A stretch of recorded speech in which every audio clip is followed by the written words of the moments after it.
Join किया है वफाकी वज़ीर बराए इंफॉर्मेशन टेक्नोलॉजी अमीनुल हक साहब ने। अमीन साहब गुड मॉर्निंग, अस्सलाम वालेकुम। पहल से मुताल्लिक बात करने के लिए मेरा पहला सवाल तो यही है कि कहां तक पहुंचा पहल का काम, बाकायदा ऐलान इस ऐप का कब होगा?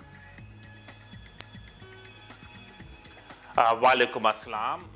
अच्छी खबर है कि वफाकी हुकूमत हमेशा अवाम की सहूलत के लिए कोई ना कोई काम करना चाहती है और सबसे बड़ी बात यह है कि इसी चीज़ को देखते हुए जिसे कहते हैं वफाकी हुकूमत और बिलखसूस मिनिस्ट्री ऑफ IT ने फैसला किया है कि अवाम को one window emergency solution to the public इस प्रोवाइड किया जाए और उसका नाम पहल रखा जा रहा है। पहल का मतलब हो गया कि पाकिस्तान एमरजेंसी हेल्पलाइन। इस सिलसिले में मिनिस्ट्री ऑफ IT का अपना झेली इदारा है NTC, नेशनल टेलीकम्युनिकेशन कंपनी, उसने इस पर अपना बाकायदा तमाम काम शुरू तकरीबन कहते हैं कि तमाम बेसिक काम मुकम्मल करके तैयार रखा हुआ है। हमें सिर्फ एक फाइनल अप्रूवल की ज़रूरत है और फाइनल अप्रूवल होने के बाद इंशाअल्लाह ताला आप देखेंगे कि आइंदा 4 से 5 से 6 माह के अंदर अंदर ये इंट्रोड्यूस कर दिया जाएगा। अब इसमें जो प्रॉब्लम आ रही है, आप समझते हैं कि कोई भी चीज़ लॉन्च करने से पहले लाजिम तौर पर यह है कि हम स्टेक होल्डर को ऑन बोर्ड लें। और स्टेक होल्डर में इसमें कौन कौन आता है? आप ये समझते हैं कि पुलिस डिपार्टमेंट है, फायर ब्रिगेड है, नादरा है, जिसे 1122 है और इसी तरह ईदी और छिपा भी है। तो इन तमाम और साथ साथ सबसे इंपॉर्टेंट चीज़ आपको पता है कि ये हमें लाजमी तौर पर सूबाई हुकूमत को ऑन बोर्ड लेना पड़ेगा। तो यस वी आर जैसे तमाम स्टेक होल्डर से बातचीत का अमल जारी है। जैसे ये प्रोसेस मुकम्मल होगा इंशाअल्लाह ताला इसको लॉन्च कर दिया जाएगा और इससे मैं समझता हूँ कि पाकिस्तान के अवाम को बड़ा फ़ायदा पहुँचेगा। और इसकी सबसे बड़ी खूबी ये हुई कि जो मिनिस्ट्री ऑफ IT का अपना झेली इदारा है NTC, वो ना सिर्फ ये कि इस ऐप सॉफ्टवेयर को होस्ट करेगा बल्कि इसको सिक्योर करने में भी अपना कलीदी किरदार अदा करता रहेगा। ठीक है, ठीक है। अच्छा, इस बारे में ये भी बता दीजिएगा कि अक्सर ये देखा जाता है कि लोगों को समझ नहीं आती है कि कॉल करनी कहाँ है हेल्प के लिए। तो आपको लगता है कि ये आने के बाद, ये हेल्पलाइन आने के बाद ये जो मसला है ये हल हो जाएगा? आवाम को पता होगा कि हमने जब इस पर कॉल करनी है तो वो खुद ही देखेंगे कि एमरजेंसी के लिहाज से उनको किस डिपार्टमेंट को इन्फॉर्म करना है। शाज़ेब, प्रॉब्लम ये है कि मुझ जैसा आदमी या मैं समझता हूँ आप हम कोई भी हो, तो कभी हम ईदी के लिए कोई नंबर ट्राई कर रहे होते हैं, कभी 15 के लिए पुलिस कर रहे होते हैं, गैस के लिए अलग नंबर ट्राई कर रहे होते हैं। तो अब क्या होगा कि एक नंबर इश्यू हो जाएगा जो पाकिस्तान के तमाम शहर और देहातों में एक जैसा होगा। मैं समझता हूँ फिर इसके अंदर मीडिया, आपका चैनल हो या बड़े बड़े चैनल अगर इसको हाईलाइट एक दफ़ा कर देंगे तो लोगों के फिंगर टिप पर आ जाएगा। फिर रात हो या दिन, मैं समझता हूँ कि एम्बुलेंस बुलाना हो, फायर टेंडर बुलाना हो, एडी वालों के पास जाना हो, या कहीं खुदा न खासा आग लग गई है तो वो मसाइल को भी हल करने के लिए तो ये मिनिस्ट्री ऑफ IT का एक ज़बरदस्त इक़दाम है। इंशाअल्लाह ताला इससे पाकिस्तान के अवाम को ज़बरदस्त सहूलत मैसर है इंशाअल्लाह। अच्छा अमीन साहब, एक और चीज़ रहनुमाई कीजिएगा, जैसे कि कोई भी सफ़र कर रहा है मोटरवे पर और वहाँ पर कॉल की जाती है, जो आपने ये जो हम हेल्पलाइन लेकर आ रहे हैं इस पर, तो वहाँ पर मदद दरकार होगी ना? वो ऐसे तो नहीं कहेंगे कि हमें अभी तक ये बीट नहीं दी गई?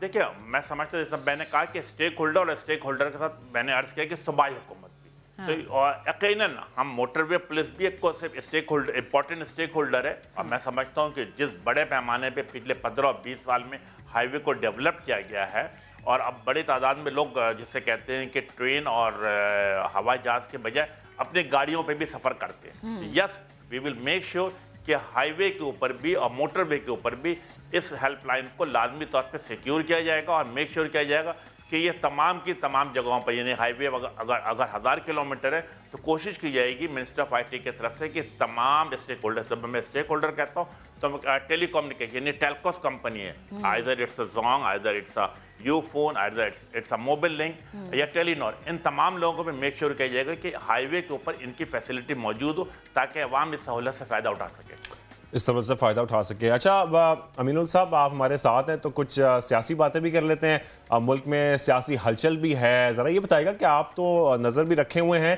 तो इतनी खामोश क्यों है MQM? शाज़ेब, MQM खामोश नहीं है, बल्कि MQM जिसे कहते हैं कि जो हज़ब मुखालिफ जमात है और बिलखसूस जो सिंध में हुकूमत कर रहे हैं, उनके हर जिसे कहते हैं कि हर ऐलानात और हर अमल पे नजर रखी हुई है। और आप सब देख रहे हैं कि पाकिस्तान जब पीडीएम का जलसा कराची में हुआ और 10, 11, 12 जमातें इसमें मौजूद थी, लेकिन अफसोस क्या था, कराची के अवाम ये पूछते थे, हैदराबाद के अवाम ये पूछते थे कि शहर सिंध के मसाइल को नहीं उठाया गया। कराची में ट्रांसपोर्ट का मसला है कि अभी कुछ देर पहले आप कराची सर्कल रेलवे की रिपोर्ट दिखा रहे थे, ट्रांसपोर्ट का मसला है, पानी का मसला है, नौकरी का मसला है, इन पे कोई सियासी जमात आवाज नहीं उठाती है। The one and only MQM Pakistan वही सियासी जमात है जो कराची को, हैदराबाद को, मीरपुर खास को ओन करती है और अपने अवाम, अपने वोटर, अपने सपोर्टर के साथ खड़ी रहकर उनके हक में आवाज उठाती है। और मैं समझता हूँ कि यही इसकी कामयाबी का राज है। तो अमीन साहब, अभी जो मुल्क के सियासी माहौल है, आप किस करवट ऊंट को बैठते हुए देख रहे हैं? हम, क्योंकि जाहिर सी बात है पीडीएम बड़ा एक्टिव है, फिर हमारी जो हुकूमत वक्त है वो जो उनका आगे से रिएक्शन है वो भी सबके सामने है, तो आप मुल्क का सियासी माहौल किस जानिब जाता हुआ देख रहे हैं? देखें, MQM एक जिसे कहते हैं जमहूरी सियासी जमात है जो पाकिस्तान के आईन कानून पर जिसे कहते हैं कि अमल करते हुए अपनी सियासी जद्दोजहद कर रही है। और इसी वजह कर हम समझते हैं कि जो पार्लियामेंट का, जो असेंबली का जो टेन्योर होता है, वो इलेक्शन अगर 25 जुलाई 2018 को हुआ है तो मैं समझता हूँ उसको 5 साल मुकम्मल होना चाहिए। और 5 साल मुकम्मल होने के बाद तमाम सियासी पार्टी दोबारा फील्ड में जाएँ, अवाम के पास जाए, अगर उनका मंशूर अवाम को पसंद आता है वो उसे वोट दे कर मुंतखब करते हैं। MQM क्या चाहती है? MQM 2-3 चीज़ बड़ी इंपॉर्टेंट चाहती है कि मुल्क में हर सूरत में जीरो टॉलरेंस फॉर करप्शन हो। बिल्कुल, मेरा ख्याल है कि इसके लिए हम वफाक हुकूमत के साथ खड़े हैं। नंबर 2 कि मुल्क में जमहूरी रवायत को कायम दायम रखा जाए हर सूरत में, और मैं समझता हूँ इसके लिए वफाक हुकूमत के साथ MQM कंधे से कंधे मिलाकर खड़ी है। और तीसरी बड़ी इंपॉर्टेंट बात है कि पार्लियामेंट की सुप्रीमेसी, यानी पार्लियामेंट की बारादस्ती, जो भी फैसले करने पार्लियामेंट के जरिए किया जाए। तो मेरा ख्याल है कि इन 3-4 इश्यूज के ऊपर वफाक हुकूमत के साथ MQM की एक अंडरस्टैंडिंग है और उसी अंडरस्टैंडिंग के साथ हम आगे बढ़ रहे हैं। होना क्या चाहिए? बड़ी इंपॉर्टेंट बात है। मैं आप ये समझिए कि पूरे मुल्क क्या बल्कि पूरे पाकिस्तान में कोरोना की जो वायरस फैल रही है, पैंडेमिक फैल रहा है, इसमें एज ए सियासी लीडर के तौर पे मुझे और जो दूसरे सियासी पार्टी के लीडरान को, उनको एक जिम्मेदारी का मुजाहरा करना चाहिए। अब इस पे जो मुख्तलिफ जलसे हो रहे हैं, चाहे लाहौर हो, कराची हो, मुल्तान हो, यकीनन इससे मैं समझता हूँ कि पेंडेमिक फैलने में इजाफा हो रहा है। हमें एज ए बुर्दबार और एक समझदार और जिसे कहते हैं कि लीडर होने के नाते अब वो तमाम जिम्मेदारी अपने कंधे पर भी लेना है और अवाम को बताना है कि ज़रूरी नहीं है कि आप जलसा करें। अब मैं समझता हूँ लीडर प्रेस कॉन्फ्रेंस करके भी, मतलब पहले मैं क्लियर कर दूं कि MQM क्या है। MQM कहती है कि यस, तमाम सियासी पार्टी को जलसे, जुलूस, प्रेस कॉन्फ्रेंस करने की आज़ादी होनी चाहिए, लेकिन साथ साथ ये समझती है कि लीडरान के ऊपर जिम्मेदारी भी बनती है कि वो मैच्योरिटी का मुजाहरा करें। और फिलहाल हम समझते हैं कि अगर जलसे को मौखर करके प्रेस कॉन्फ्रेंस के जरिए अपनी बात पहुंचाई जा सकती है तो हज़ारों अवाम को इस पैंडेमिक से बचाया जा सकता है। बिल्कुल, ये बहुत ज़रूरी है इस वक्त जब हम देख रहे हैं कि कोरोना की वबा मुसलसल बढ़ती जा रही है। तो इसमें आपने बिल्कुल ठीक कहा, ये एहसास होना चाहिए लीडरान को कि ऐसा ना करें। आप तो हुकूमत का साथ दे रहे हैं, क्या सपोर्टर्स और वोटर्स जो MQM के हैं वो भी आपके साथ खड़े हैं, मुतमईन है आपसे? $1 मिलियन क्वेश्चन शाजिब। मैं समझता हूँ कि MQM पाकिस्तान हमेशा अपने वोटर, सपोर्टर और कारकुनान की आवाज़ को पार्लियामेंट पे और काबीना में भी पहुंचाती रही है। अब आप देखें कि MQM के लापता कारकुनान की बात हो, MQM के दफातर MQM को ना देने की बात हो, MQM ने हमेशा इसके खिलाफ आवाज़ उठाई है। कराची में तरक्याती, अगर आप देखते हैं कि 1.1 ट्रिलियन कराची डेवलपमेंट पैकेज पे दिया गया, तो किसकी ख्वाहिश और कोशिशों के बदौलत हुआ? ये MQM के ख्वाहिश और कोशिशों के बदौलत हुआ। और MQM इस बात को मेक श्योर कर रही है, आई रिपीट कि MQM इसको मेक श्योर कर रही है कि ये 1.1 ट्रिलियन हर सूरत में शहर कराची पर खर्च हो। आपके सामने खुशखबरी मौजूद है कि सूबाई हुकूमत ने, जिसे कहते हैं कराची में 44 फायर टेंडर होते हैं, अब 44 में से 30 फायर टेंडर ख़राब है। वफाकी हुकूमत के हेल्प के साथ 50 फायर टेंडर इंशाअल्लाह ताला अगले 2 महीने में कराची पहुंच जाएगा। चाइना से तैयार, अब उसकी सिर्फ शिपमेंट होनी बाकी है। कराची के हमको ना सिर्फ 50 फायर टेंडर कराची के मुख्तलिफ इलाकों में मौजूद होंगे, इसके साथ साथ तो 2 बाउजर भी आ रहा है। इसी तरह आप देखें ग्रीन लाइन का मनसूबा बस के लिए टेंडर इशू कर दिया गया। अमीन साहब ये तो बड़ी अच्छी बात है जो आप गिनवा रहे हैं ना कि फायर टेंडर्स वाला या ये जो ग्रीन लाइन वाला है, लेकिन वो जो 1100 अरब की बात सुनते आ रहे थे जिसपे कराची वाले थोड़ी सी उनको खुशी मिली, फिर वो थोड़ी सी खुशी थोड़ी सी हंसी पता नहीं शायद छीन ली गई, जरा इस पे भी मुझे बता दें। महक मैं आपको अर्ज करूं, आप भी देखिए इसमें मेरा ख्याल है कि 5-6 मुख्तलिफ कॉम्पोनेंट हैं। उस कॉम्पोनेंट में अगर पानी है, सीवरेज है, ट्रांसपोर्ट का निज़ाम है, तो असूलन तौर पर महक आपको अंदाज़ा है कि तमाम काम जो है, ये तमाम कॉम्पोनेंट बुनियादी तौर पर 18वीं तरमीम के बाद सूबाई हुकूमत की जिम्मेदारी बनती है।